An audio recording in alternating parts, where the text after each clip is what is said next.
بس هذه هي. لا نبي تسكيت الباب يا ابو علي. بعدين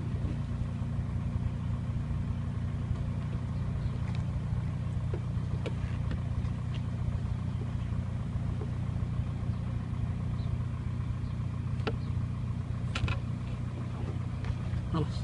الآن فتح الباب.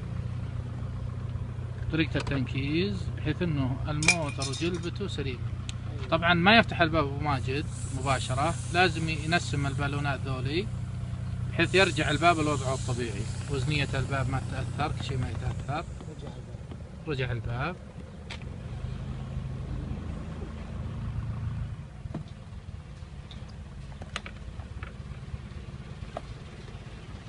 ما شاء الله شغل عدل يا ابو ماجد.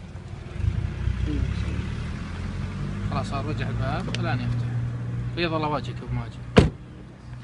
رقم جوالك 050513 050513 67 67 52 52. بيض الله وجهك. عنيزة.